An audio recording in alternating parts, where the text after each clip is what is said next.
Welcome to Survival Theory. Today we're going to talk about the reality of survival, specifically a bow drill. You know, you're lost out in the woods, you're in a survival situation. Oh, I've made a bow drill before, or I'm proficient at that. No problem, I'll just make a bow drill set. Well, that's not the reality of survival, because sometimes it just cannot be done. And we'll talk about that and what the realities are. And I'm going to go through several examples of where I have tried to do a bow drill. Not in a survival situation, but I was just out messing around and I could not do it. So we'll talk about why I failed and what my options were at that point. So let's get busy. The more you know, the less you carry. That's why I only carry a knife out into the wilderness. Heck, I really don't even need that. It's all up here. Now, that saying is true to a certain extent, because the more you know, the less gear you need. That doesn't mean you don't need gear. Specifically, since we're talking about fires, I usually have a lighter with me. I try to never use it. I like to hone my skills and use a ferro rod, a bow drill, some other kind of friction fire, or even flint and steel every once in a while. But ideally, you need to have a lighter with you, because sometimes that's the only way to light a fire. And I'll show you. Don't worry, everything you need is around you. You just have to use it. Now, while that saying has merit, obviously, nature can and will provide under the right circumstances. You know, the whole flow with nature versus man versus nature argument. Sometimes it is man versus nature. There can be very harsh conditions where you're battling the cold, you're battling the heat, you know, you're battling animals, you're trying to capture them for sustainment. So it can be a struggle. It's not always, you know, tree hugging and go with the flow and let nature provide. Knowledge helps you use the resources of the wild, but the wild just doesn't give it to you because it's all kumbaya. Sometimes you have to fight and struggle for it. Whew. 2 days without water. Come on, nature. Provide for me. Oh, thank you. Thank you. Root beer. Oh, and it's cold. Oh, I've got to find something to eat. What the? An orange. Oh, an orange, thank goodness. I can feel the scurvy coming on. Now, there's no way you're going to start a fire without a source of combustion, obviously. What's the easiest way to get material to ignite? Flick your Bic. There you go. Second easiest way, you know, matches. Strike a match. There you go. Stormproof matches. Get some. Because flicking your Bic is the easiest thing to do, that's what you need in a survival situation. You don't want to be lost out in the woods and say, oh, I have this lighter. Gosh, I'm just going to put it in my pocket and see if I can do a bow drill. No, this is a survival situation. You want that lighter. So carry a lighter into the woods. So a few years ago, I was in Florida, and a hurricane had swept through. I was in Central Florida area. A hurricane had swept through, massive amounts of rain. There was a lot of flooding. And I went out into the wilderness near a lake. And I went out there to eat lunch. And I was going to build a bow drill, get a fire going, have some lunch. You know, pretty casual, but I filmed it. I was going to put it on YouTube, you know, just hanging out in the woods, making a bow drill, having some lunch.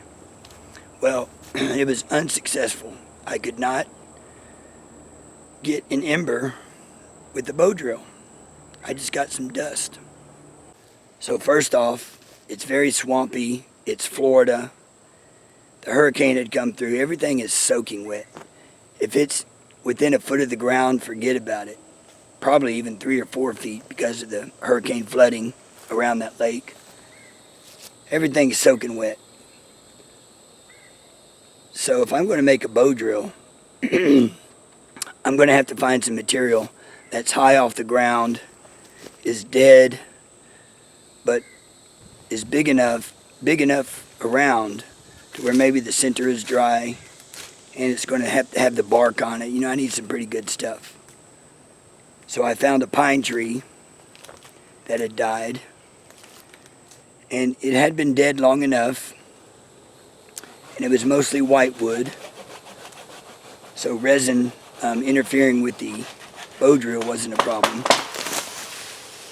So I whittled it down as much as I could and made a board. It seemed pretty dry, and that was the best I was going to be able to do.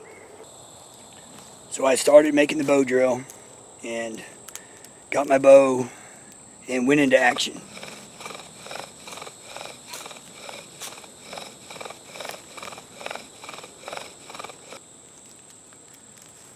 I got some dust, but could not get any embers. And I tried at it for so long, it wasn't going to work. So I said, okay, forget this friction fire stuff. Let's just get our tinder and light it with the lighter and be done with it. I'm hungry, and I got to get back to work. So I pulled out my lighter, and I even had a hard time lighting my tinder with the lighter. That's how wet everything was. Now, the only tinder I was able to find was pine needles that were hanging up. It seemed pretty dry. It had been sunny that day, so I was hoping they were dry enough. But even with the lighter, I really had to rough them up a lot. I mean, a lot, you know, really breaking them down. And then a lighter, and then tiny sticks. I mean, it was kind of a slow process because nothing really wanted to light.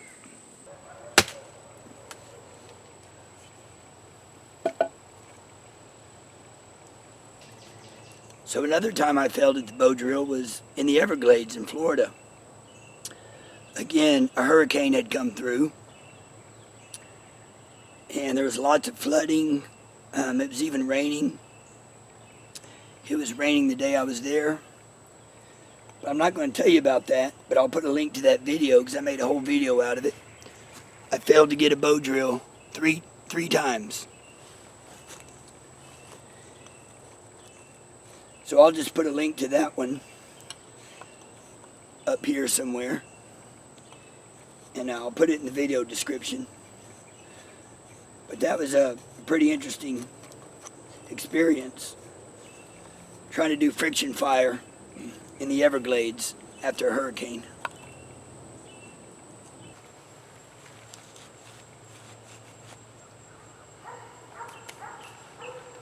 So those are a couple of examples of my failure to do a bow drill in the wild under undesirable conditions. And the reason I'm telling you this and showing you this is because in a survival situation, you don't get to choose what happens to you. You know, why are you in a survival situation? Are you injured? Are you lost? Did you get sick? You know, what happened? Another thing is, you don't get to choose the materials around you. It may be raining very hard when something happens. You may be in an area like I was in the Everglades, where good luck finding anything that even lights with a lighter. That's how wet it can be. But on a third example, now this was recent, so I'm in North Carolina in the Smoky Mountains. It had been raining for days. Everything is absolutely drenched. It was raining that day quite heavily. On top of that, like I said, I'm in the Smoky Mountains. I'm at a high elevation. I'm in the clouds. So you've got moisture just moving through everywhere I am. I get the idea. I'm going to try to do a bow drill. Yeah, good luck with that. I found the best material I could, which was something about that big around. I cut that. I said, well, if this isn't dry, nothing is, because everything's either rotten, it's too big to mess with, or it's just soaking wet. So I broke that apart, got a fireboard,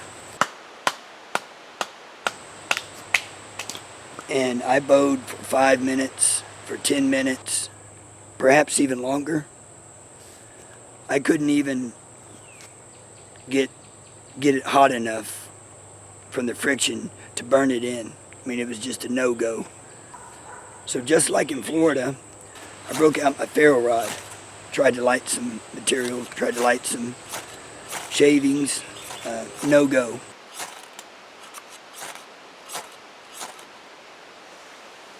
I finally got a lighter, and I tried to light some of those shavings.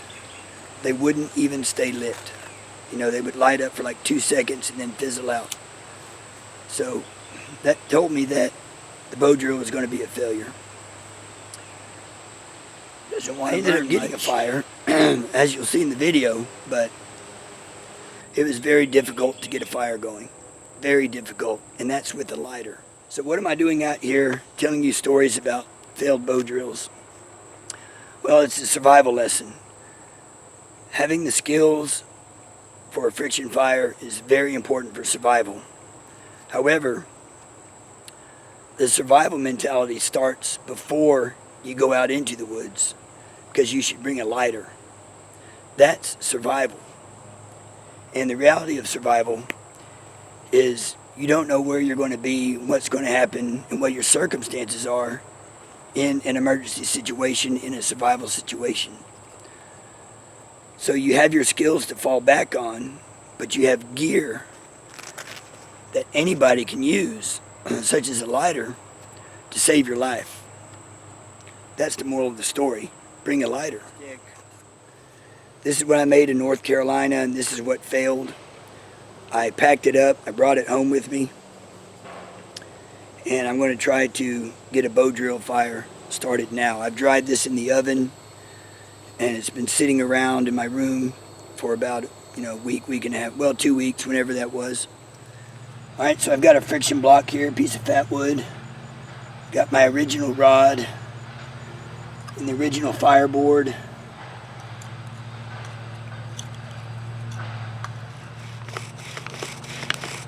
See a little powder. Smell smoke. All right, we're burned in. I'm pretty sure I've got an ember now. That looks like an ember.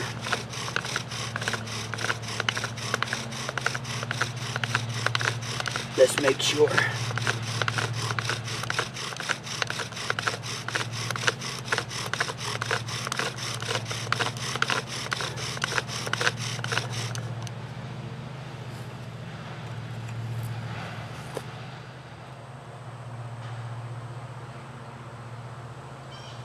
Now I'm just using shavings from this log, and also blended in there are some fat wood shavings.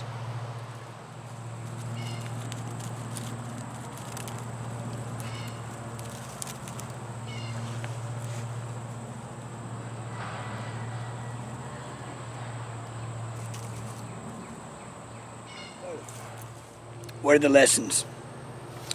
Number one, bring a lighter, because you may find yourself in a survival situation.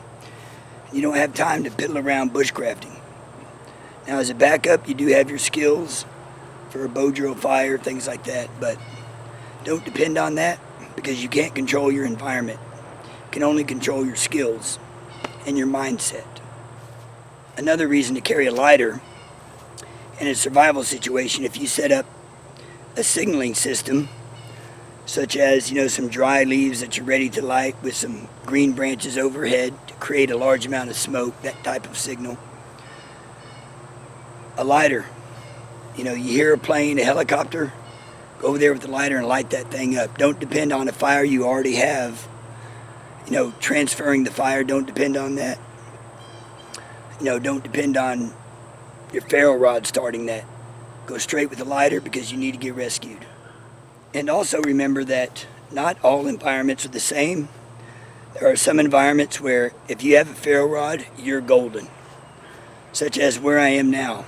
I've got easily accessible fat wood. I can get a fire going with the ferro rod no matter what. But there are some areas where there's not a heavy concentration of fat wood in the pines, more white pine. There may not be birch bark. And you just may be in an area where you need a lighter, such as where I was. Well, thanks for watching Survival Theory. Be sure to like, subscribe, and I'll see you next time.